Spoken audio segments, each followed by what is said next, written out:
추석 명절에 이렇게 예배당이 가득 차게 성도님들이 함께 예배 자리에 나갈 줄은 몰랐습니다. 우리 옆에 계신 분들에게 사랑과 축복의 인사 같이 이렇게 나눌까요? 메리 추석? 예. 어떻게 잘 오셨습니다. 네, 잘 오셨습니다. 예. 예배 앞에 앉아 있는데 제 기분 탓일까요? 코끝에 전 냄새가 조금 나는 것 같아요. 맛있는 추석 명절 행복하게 잘 보내시고 또 건강하게 또 잘 보내시고 계신 줄로 믿습니다. 오늘은 특별히 아이들도 함께 또 온 세대가 우리 교회가 이렇게 한 공간에서 함께 예배드릴 수 있는 것 자체가 참 기쁘고 감사합니다. 아이들이 조금 이렇게 소란스러워도 너무 이렇게 탓하지 마세요. 아이들은 원래 그렇습니다. 애기 울어도 괜찮으니까 애기 엄마들 너무 두려워하지 마세요. 애기들은 원래 울면서 커요. 그래서 우리 안에 하나님의 아이들이 건강하게 자라날 수 있으면 그게 제일 좋은 겁니다. 이 아이들이 예배하는 자로 자라날 수 있고 하나님을 찬양하는 아이들로 자라나기를 주님의 이름으로 축복합니다. 여러분, broken window effect라는 말 아세요? broken window effect, 깨진 창문 효과라고도 말합니다. 범죄학을 연구하는 사람들이 처음으로 제안한 이론이에요.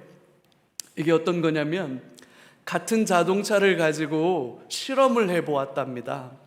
똑같은 모델의 같은 자동차를 두 대를 가지고 하나의 자동차는 망치로 유리를 깼고 하나의 자동차는 그냥 그대로 두었어요. 이 깨진 자동차는 빈민가에다 두었고 멀쩡한 자동차는 중산층들이 사는 곳에 두었어요. 오랫동안 주차를 해 두었는데 얼마 지나서 살펴보니 빈민가에 주차된 차량은 누군가가 훔쳐가 버렸답니다. 반면에 중산층들이 사는 지역에 놓아두었던 이 차는 아무 변화가 없더라는 거예요. 그럼 그렇지, 사는 동네가 중요해. 어디 사느냐가 당신이 누군가를 말해줍니다. 옛날 유명한 아파트 카피였어요. 그래서 그래? 그러면 이게 사람들의 경제력 차이 때문일까? 그래서 이번에는 그 중산층들이 사는 지역에 놓아뒀던 자동차도 똑같이 망치로 유리창을 깼어요. 그리고 며칠 내두었더니 금세 누군가가 훔쳐갔더라는 거예요. 멀쩡한 자동차는 훔쳐가지 않는데 유리창이 깨진 자동차는 그대로 방치해 놓으니까 누군가가 낼름 훔쳐가더라는 얘기예요. 뉴욕의 한 지역에서도 비슷한 실험이 진행이 되었답니다. 건물에 깨진 유리창을 그대로 방치하면 그 지역에 범죄가 증가한다고 그래요. 무질서와 폭력이 증가한다고 그럽니다. 반면에 창문이 깨지거나 부서질 때 바로바로 수리를 하고 도시에 낙후된 곳을 깔끔하게 정비를 하면 도시의 무질서가 줄어들고 범죄 발생이 감소한다고 그래요. 여름에 유원지를 가서 한 번씩 눈살찌 풀리는 경험들 하죠. 누군가가 먹던 커피를 마시고 버릴 데가 없으니까 컵을 하나 여기 있다 이렇게 놓는 거예요. 그럼 나도 다른 사람들이 컵을 버리려고 그랬는데 저기 컵이 하나 버려져 있네? 그럼 그 옆에다가 내가 마시던 콜라병 놓는 거예요. 그럼 그 다음부터는 그곳이 걷잡을 수 없는 쓰레기 더미가 되는 겁니다. 그래서 여러분, 쓰레기통을 안 놓는 거예요. 쓰레기 버릴 곳 없죠? 왜 그러냐면 쓰레기통을 놓으면 사람들이 쓰레기를 다 거기 갖다 버리는 거예요. 그래서 금세 거기가 더러워지고 아노미가 되는 거예요. 깨진 창문을 수리하지 않고 방치하면 큰일 납니다. 그 깨진 창문을 그대로 방치해 놓으면 사람들의 마음이 해이해져요. 그대로 방치해 두면 사람들의 마음이 하나둘씩 무너집니다. 무질서가 증가합니다. 무너진 채로, 깨어진 채로, 황폐한 채로 그냥 방치하는 것, 여러분, 이건 심각한 위험 요소입니다. 다시 한번 말씀드려요. 한국 교회가 쇠퇴기에 접어들었습니다. 코로나로 인해서 예배의 감격이 무너지고 있습니다. 그런 시그널들이 3년 전부터 나왔는데도 이 침체와 쇠퇴의 시그널을 바꾸어 내려고 하는 몸부림을 치지 않는다면 그 무너진 마음들은 이내 무너진 채로 정상이 됩니다. 침체한 채로 정상이 됩니다. 쇠퇴한 그 모습이 정상이 되어버려요. 아무도 바꿀 수 없는 기득권이 되어버립니다. 여러분, 이건 굉장히 심각한 문제가 될 수 있습니다. 오늘 느헤미야가 왕의 허락을 받고 예루살렘으로 돌아왔어요. 오늘 11절에 이렇게 말합니다. 내가 예루살렘에 이르러 머무른 지 사흘 만에. 예루살렘에 돌아왔는데 예루살렘으로 돌아온 느헤미야가 며칠 동안 꼼짝하지 않고 있었습니다. 여행의 피로 때문이었을까요? 아니면 MBTI가 내향형 I, 나 슈퍼 I. 연목사는 E입니다. E. 네. 저는 사람 만나는 거 좋아하고 사람들과 함께하는 걸 좋아하는 E예요. 그래서 목사가 얼마나 잘 어울리는 옷인지 몰라요. 근데 느헤미야가 I여서 가만히 있었던 걸까요? 하여튼 며칠 동안을 꼼짝 않고 예루살렘에 왔는데 꼼짝 않고 가만히 있었어요. 드디어 움직입니다. 12절에 이렇게 기록되어 있는데 12절은 같이 한번 읽어요. 함께 읽습니다. 내 하나님께서 예루살렘을 위해 무엇을 할 것인지 내 마음에 주신 것을 내가 아무에게도 말하지 아니하고 밤에 일어나 몇몇 사람과 함께 나갈새 내가 탄 짐승 외에는 다른 짐승이 없더라. 느헤미야는 현장 답사를 나가고 있습니다. 예루살렘 성이 도대체 어떻게 무너져 있고 어떻게 방치되어 있고 성문이 어떻게 불타 있는지를 직접 가서 확인해 보겠다, 눈으로 보겠다, 그렇게 마음을 먹었던 것 같아요. 그래서 아마 머물러 있던 그 3일의 시간 동안 느헤미야의 마음속에는 아마 제가 볼 때는 기도하는 시간이지 않았을까요? 아마 무엇을 해야 되는지 정리하는 시간이지 않았을까요? 무턱대고 섣부른 열정으로 달겨들지 않았습니다. 기도했습니다. 기다렸습니다. 그래서 준비가 되었을 때 느헤미야는 일어났습니다. 한밤중에 아무도 모르게 예루살렘을 돌아 쭉 현장 답사를 다닙니다. 근데 이 12절에 그 현장 답사를 설명하는 본문 앞에 굉장히 중요한 표현이 등장해요. 뭐라고 말하냐면 내 하나님께서 예루살렘을 위해 무엇을 할 것인지 내 마음에 주신 것이 있다. 다시요. 하나님께서 예루살렘을 위해서 무언가를 하기를 원하신다. 하나님이 예루살렘을 위해서 하기를 원하셨던 그것들을 느헤미야 마음에 소원함으로 주셨다. 지금 그렇게 말하는 거예요. 예루살렘이 무너져 있고 broken window, 유리창들 다 깨졌어요. 성문이 다 깨졌어요. 불탔어요. 폐허입니다. 그 무너진 곳들을 향하여 누군가는 다시 일으켜야 되는데 누가 할 것인가? 그 마음을 하나님이 예루살렘을 향해서 가지고 계시는 그 안타까운 마음을 느헤미야의 마음에 주셨다. 내 마음에 주신 것, 이렇게 표현해요.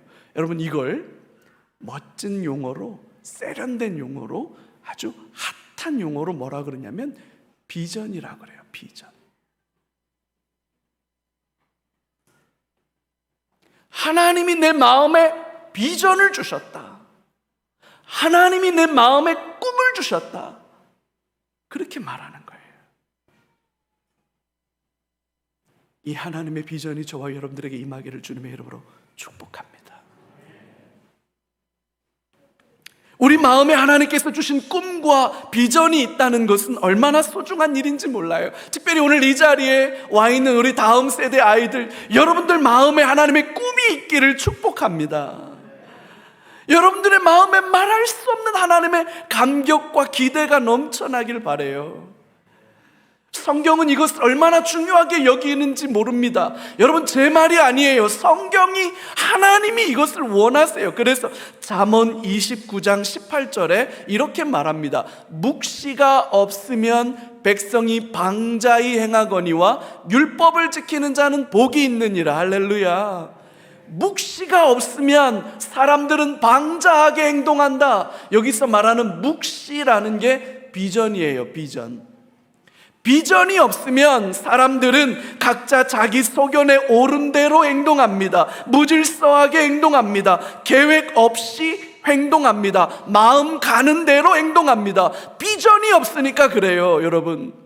오늘 이 시대가 가지고 있는 가장 큰 아픔이 뭔지 아십니까? 젊은이들의 마음에 꿈이 사라져가는 거예요. 우리 다음 세대 아이들에게 성적과 시험은 남았는데 꿈이 사라져가고 있는 걸 부모들은 가슴 쳐야 합니다. 점수 1점 올리는 것보다 우리 아이들의 마음에 꿈이 심겨지는 게 100배 중요합니다.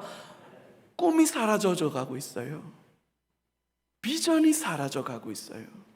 그러니까 방자하게 행동하지요.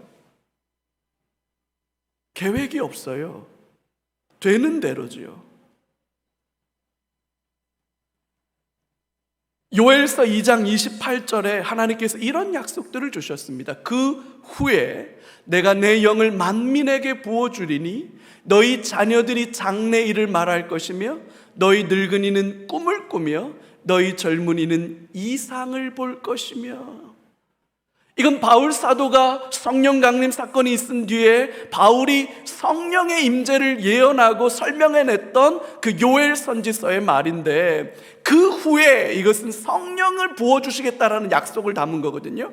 성령을 부어주리니, 내가 내 영을 만민에게 부어주리니, 성령이 임하시면 어떤 일이 벌어지느냐? 첫 번째, 너희 자녀들이 장래의 일을 말할 것이다. 심지어는 나이 드신 어른들도 꿈을 꿀 것이다. 나에겐 내일이 없어라고 말하는 그 어른들이 꿈을 꾸기 시작한다는 거예요. 젊은이들이 이상을 본다는 거예요. 비전을 갖는다는 거죠. 할렐루야. 여러분, 하나님의 성령이 임하실 때 일어나는 첫 번째 변화가 뭐냐면 꿈이 생기는 거예요. 비전이 생기는 거예요. 이 시대가 왜 침체의 시대라고 말합니까? 꿈이 사라져가는 거예요. 왜 꿈이 사라져가는가? 성령의 역사에 사로잡히지 않기 때문인 거예요.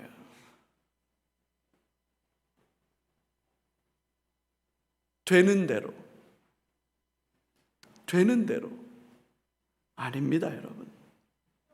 성령님이 오시면 자녀들이 장래의 일을 말하게 될 것이고, 나이 드신 어른들도 꿈을 꾸게 될 것이고, 젊은이들이 비전을 볼 것이라고 요엘 선지자가 예언했고, 그 예언대로 오순절 성령 강림 사건이 일어났고, 그 성령의 임재 속에 놀라운 변화가 된 제자들은 꿈을 꾸기 시작해요. 제자들은 땅끝을 바라보기 시작합니다. 주님의 교회를 바라보기 시작해요. 그렇게 교회가 시작됐거든요. 창세기에서 하나님께서 아브라함에게 하늘의 별을 보여주십니다. 그리고 바다의 모래를 보여주시면서 이렇게 약속해요. 너의 자녀가 하늘의 별과 같을 거다. 너의 자손이, 너의 언약 자손이, 약속의 자손이 바다의 모래와 같을 거다. 여러분, 그게 바로 비전이에요. 비전. 이 하나님의 꿈과 비전이 저와 여러분들의 삶에 임하기를 진심으로 축복합니다. 하지만 여러분, 비전과 굉장히 비슷하지만 전혀 다른 게 하나 있어요. 내가 꾸는 꿈, 야망이에요. 비전은 하나님께서 내 눈을 열어 보여주시는 거예요. 내 마음에 주신 소명을 가리키는 거지요. 이거는 하나님께로부터 와요.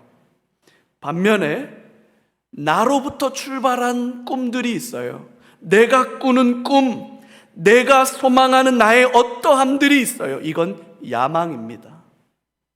이 둘은 교묘하게 섞여 있기도 해요. 정확하게 내가 꾸는 꿈이 내 꿈인지 아니면 야망인지, 하나님께서 내 마음에 주신 하나님의 꿈이고 하나님의 소명인지, 아니면 내가 내 욕심을 따라 나의 어떠함들을 위해서 꾸는 나의 야망인지, 이 두 가지는 섞여 있기도 하고 구별해내는 게 그렇게 쉽지가 않아요. 무 자르듯이 딱 잘라지지가 않아. 그래서 이것을 잘 분별하는 게 굉장히 중요해요. 그거 없으면 야망을 가지고 자기의 왕국을 이루어가면서 하나님 팔아먹는 사람들이 수두룩 빽빽해요. 아닙니다. 그렇게 하면 안 됩니다.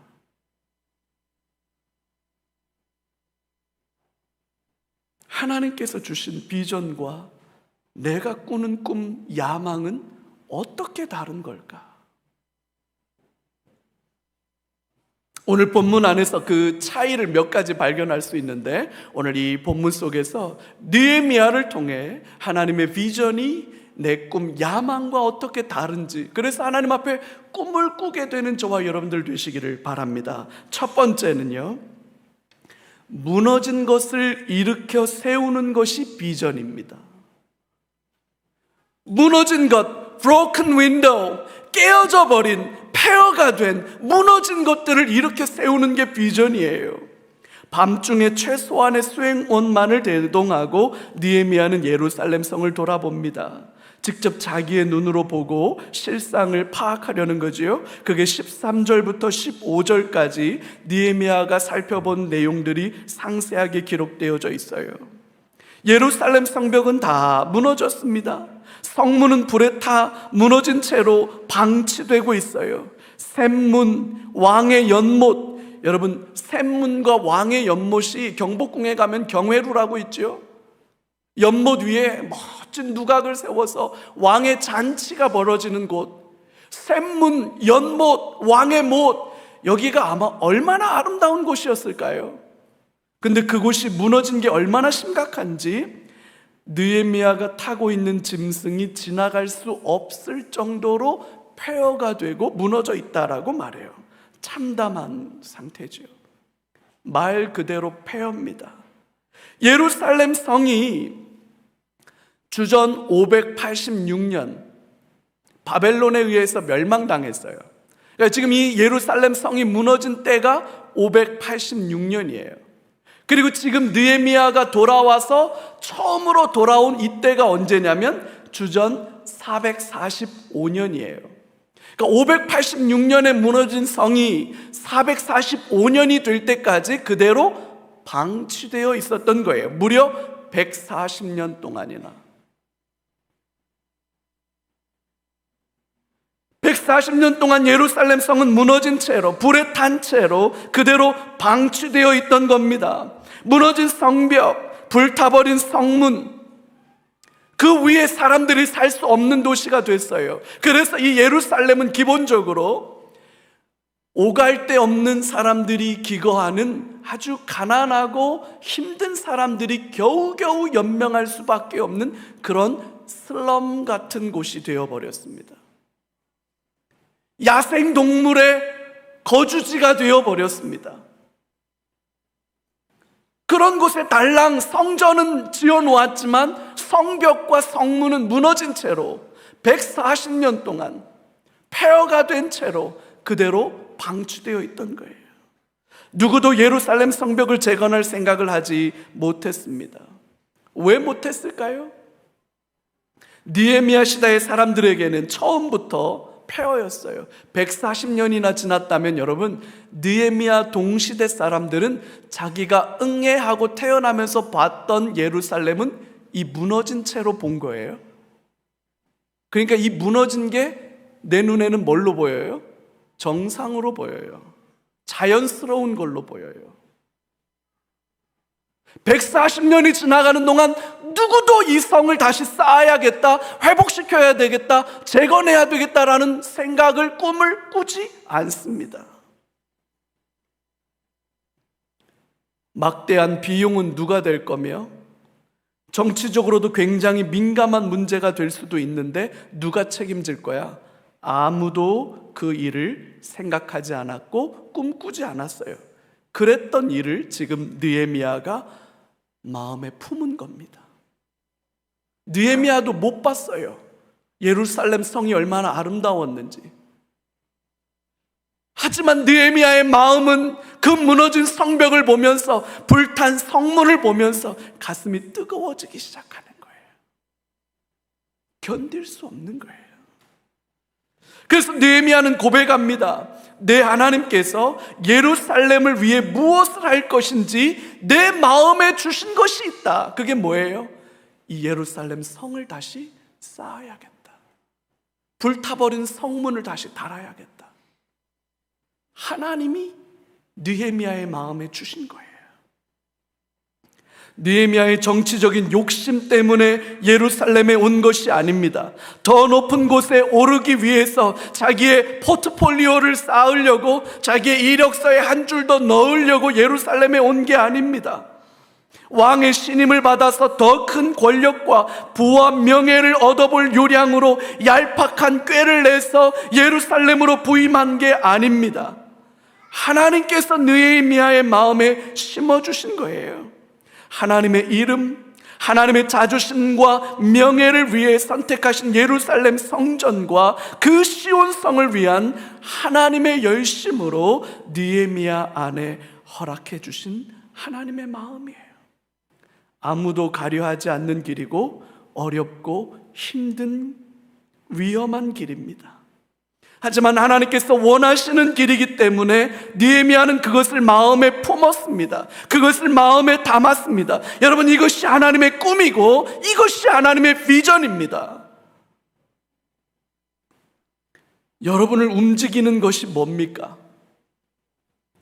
나를 움직이는 게 뭘까? 여러분, 이거 한번 진지하게 어느 날 잡고 카페에 앉아서, 아니면 저녁에 불을 끄고 창문을 열어놓고 가을, 추석, 보름달을 보고 생각하시든지 한번 좀 진지하게 생각해 보실 필요가 있어요.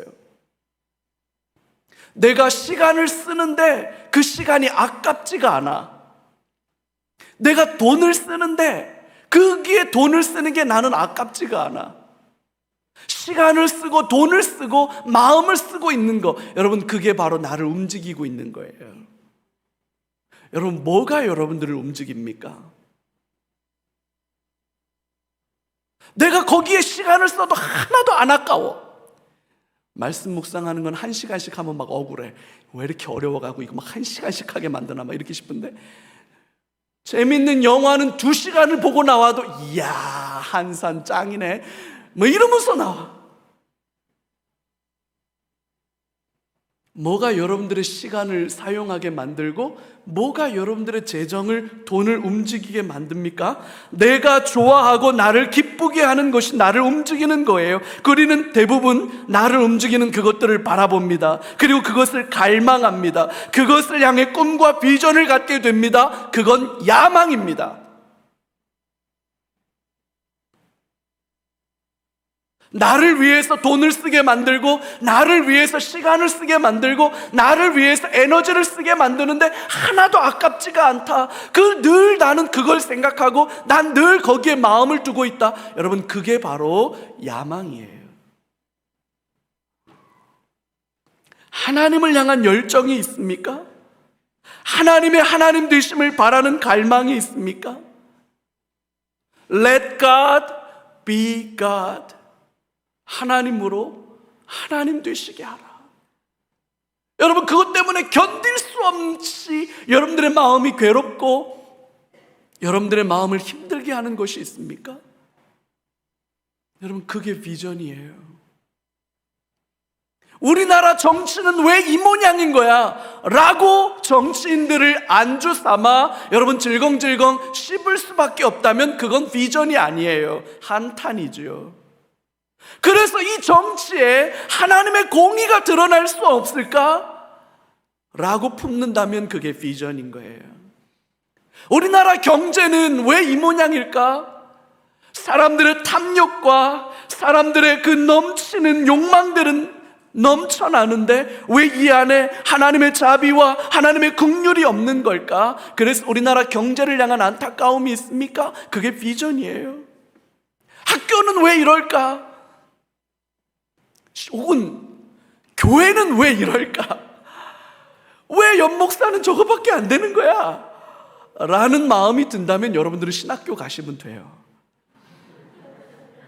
그 비전이에요.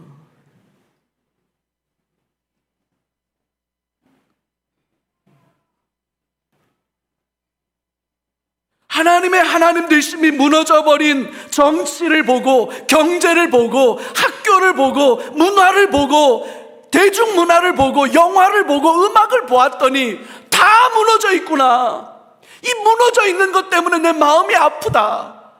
왜 여기에 하나님은 하나님이실 수 없는 걸까? 그런 마음이 있다면 그게 비전인 거예요, 여러분.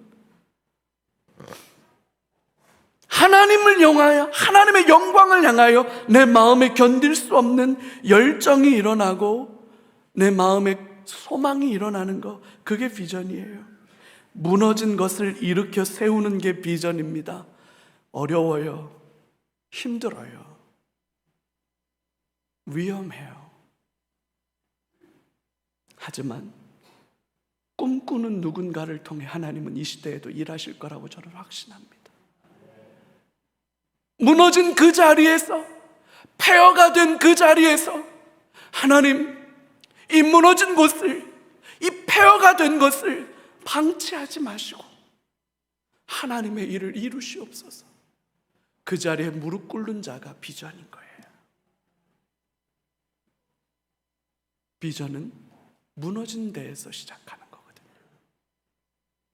두 번째로, 비전은 내가 아닌 하나님이 드러나는 것이 비전입니다. 느헤미야는 예루살렘 성을 건축하고자 사람들에게 도전합니다. 지금 우리가 당하고 있는 수치와 부끄러움의 원인은 예루살렘 성이 무너져서 폐허가 되어 차로 방치된 탓이다 라고 말하면서 사람들에게 도전해 줘요. 그래서 솔루션이 뭡니까? 예루살렘 성을 다시 쌓아야 한다, 성문을 다시 달아야 한다 라고 솔루션을 제안해요. 진단도 정확하고 대안도 정확합니다. 하지만 이게 결코 쉽지 않은 일이에요. 아까도 말씀드렸지만 비용 문제가 일단 심각해요. 정치적 반발도 상당할 수밖에 없는 일이에요. 성전 건축은 종교적인 일이라고 용납될 수 있는 여지가 있지만 성벽을 재건하고 성문을 다는 것은 전혀 다른 문제예요. 이거는 군사적인 문제이고요, 정치적인 문제예요. 그래서 절대로 용납될 수 없는 일이에요. 그래서 느헤미야는 선뜻 나서지 못하는 사람들을 위해서 비장의 카드를 꺼내들어요. 그 사람들이 움직일 수 있도록, 이스라엘 사람들을 움직일 수 있는 비장의 카드를 꺼내드는데 그게 18절에 오늘 느헤미야의 고백 속에 담겨 있습니다. 같이 한번 읽을까요? 또 그들에게 하나님의 선한 손이 나를 도우신 일과 왕이 내게 이른 말씀을 전하였더니 그들의 말이 일어나 건축하자 하고 모두 힘을 내어 이 선한 일을 하려 하매. 아멘. 먼저 여러분 주목해서 보세요. 또 그들에게 하나님의 선한 손이 나를 도우신 일과 왕이 내게 이른 말을 전하였더니. 느헤미야는 먼저 뭘 고백합니까? 하나님의 선한 손의 도우심, 하나님을 고백합니다. 자신을 드러내기보다 하나님의 선한 손의 도움을 먼저 간증합니다. 여러분, 지난주에도 말씀드렸지요. 왕의 술 맡은 관원이라고 하는 그 관직이 얼마나 대단한 관직인지 몰라요. 심지어는 왕이 느헤미야를 얼마나 총애합니까? 너 얼마 만에 다시 돌아올 거야? 나 너 없으면 안 돼. 빨리 와. 보고 싶으니까. 왕이 이렇게 말할 정도로 느헤미야와 왕의 관계가 돈독하고 친밀해요. 여러분, 일이 되게 하는 거는 뭡니까? 문고리 권력이라 하잖아요. 내가 얼마나 왕과 친한지, 내가 얼마나 총애받는 관료인지, 내가 얼마나 대단한 관직을 가지고 있는지, 그리고 심지어는 내가 왕에게 받아온 조서가 있어요. 내가 왕에게 받아온 목재들이 있습니다. 내가 왕에게 받아온 것들이 수두룩해요. 그러면 그걸 먼저 까야지.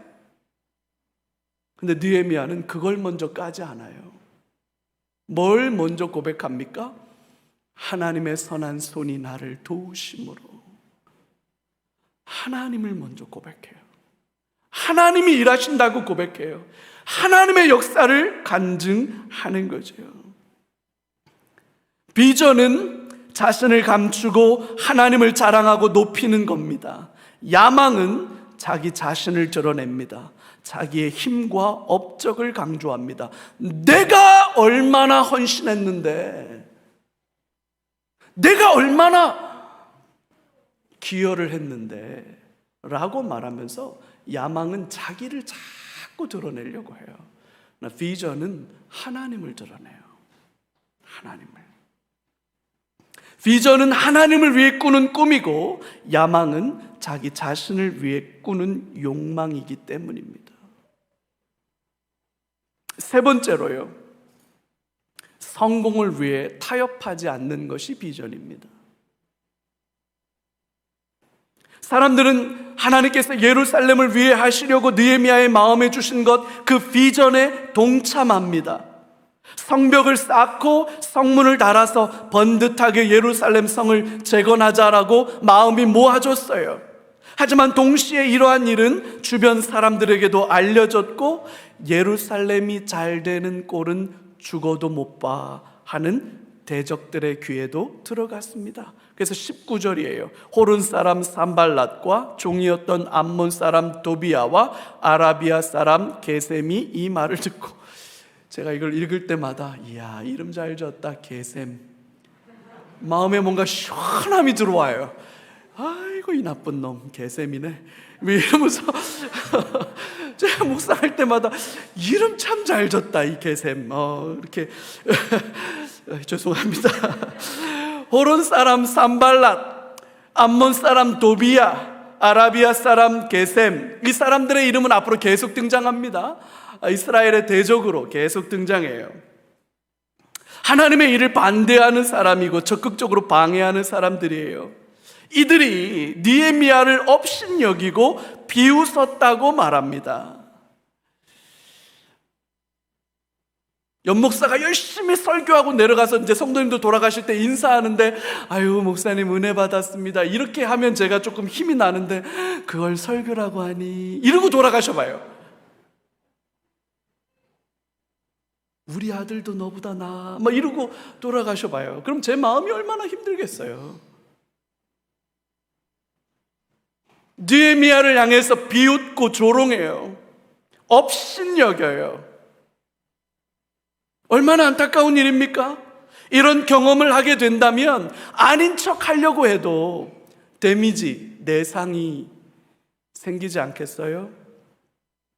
영혼이 탈탈 털린다, 그렇게 말하는 일이 되지 않겠습니까? 그들은 빈정대면서 말합니다. 예루살렘 성벽을 쌓고 성문을 달겠다고? 야, 웃기는 소리 하고 있네. 야, 그건 왕을 배반하는 일이야. 반역하는 일이지. 여러분, 이때 왕정국가 시대에서 반역이라고 하는 말은 굉장히 무서운 말이에요. 구족을 멸한다, 이렇게 말할 정도로 무서운 말이었으니까요. 느헤미야가 하는 그 일은 정치적이고 군사적인 일이었기 때문에 그 대적들이 하는 이야기는 너무 기분 나쁜 말이지만 그들의 공격은 상당한 설득력을 가지고 있어요. 그들이 적극적으로 문제를 삼으면 충분히 문제가 될 수 있습니다. 일이 커져서 좋을 게 없어요. 느헤미야는 유능한 정치 관료 출신이지요. 이렇게 복잡하고 어려운 상황, 이해관계가 첨예하게 충돌하는 상황을 어떻게 다루어야 하는지 잘 아는 사람이에요. 적당한 지점에서 타협을 해야 해요. 하지만 느헤미야는 성공을 위해 타협하지 않습니다. 20절이에요. 내가 그들에게 대답하여 이르되 하늘의 하나님이 우리를 형통하게 하시리니 그의 종들인 우리가 일어나 건축하려니와 오직 너희에게는 예루살렘에서 아무 기업도 없고 권리도 없고 기억되는 바도 없다 하였느니라. 노련한 정치가이자 행정의 달인답지 않은 완고한 모습입니다. 우리는 하나님의 은혜로 길을 찾을 것이다. 하나님이 우리를 도우실 것이다. 너희는 아무런 상관이 없다고 딱 잘라 말해요. 이렇게 딱 잘라 말하면 단호박 치면 이제는 갈등이에요. 이건 싸우자는 얘기가 되는 거예요. 느헤미야는 피하지 않았어요. 적당히 타협해서 일이 되게 하는 것보다 하나님의 개입하심을 구하는 게 더 중요하다고 본 거예요. 타협해서 일이 성취되는 것보다 바른 방향으로 일이 되는 것, 그래서 속도가 아니라 방향이 중요하다. 우리 예루살렘 성전이 재건되었을 때 보았죠? 하나님의 언약 백성 공동체의 순수함을 지켜내는 것이 일의 성공보다 더 중요하다고 판단한 거예요. 하나님께서 주시는 비전은 성공이 목적이 아닙니다. 더 높은 곳에 오르고 더 큰 영향력을 갖는 것에 있지 않습니다. 하나님이 원하시는 것은 거룩에 있고 순결함에 있어요. 하나님의 뜻이 이루어지는 데 있습니다. 이게 야망과 비전의 차이입니다. 야망은 일을 성취하는 데에 목표를 두어요. 비전은 하나님의 뜻이 이루어지는 데 마음을 두어요.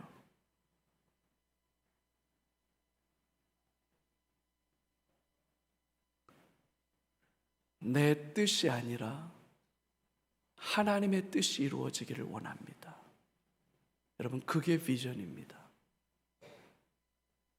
하나님께서 느헤미야의 마음에 꿈을 주시고 비전을 주셨어요.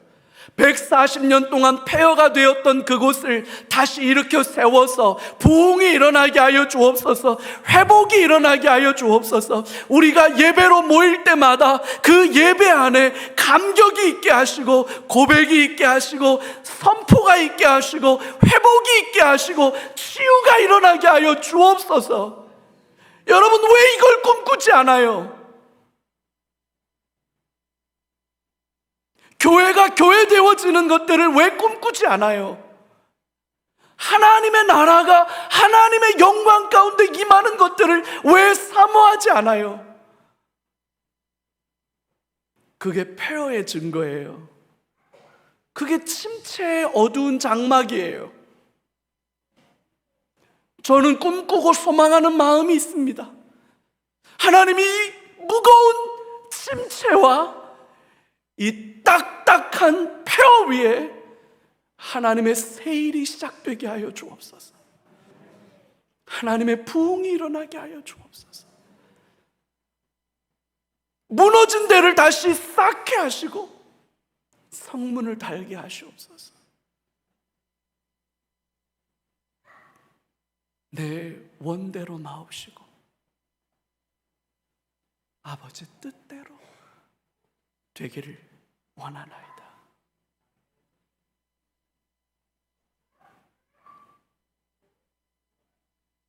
우리 안에 그 일들이 일어나기를 소망합니다. 여러분의 삶이 느헤미야의 삶이 되기를 주님의 이름으로 축복합니다. 우리 시간에 그래서 같이 한번 하나님 앞에 찬양하면서 나아갔으면 좋겠습니다. 이 세상을 살아가는 동안에 나의 삶이 쉽지 않고 나의 삶이 무너질 때에도 하나님이 꾸시는 꿈이 나의 비전이 됐으면 좋겠습니다. 예수님의 인품이 나의 인격이 됐으면 좋겠습니다. 성령님의 권능이 나의 능력이 됐으면 좋겠습니다. 우리 진지하게 이 찬양 고백 같이 들으시면서 하나님 앞에 기도의 자리로 나아가겠습니다.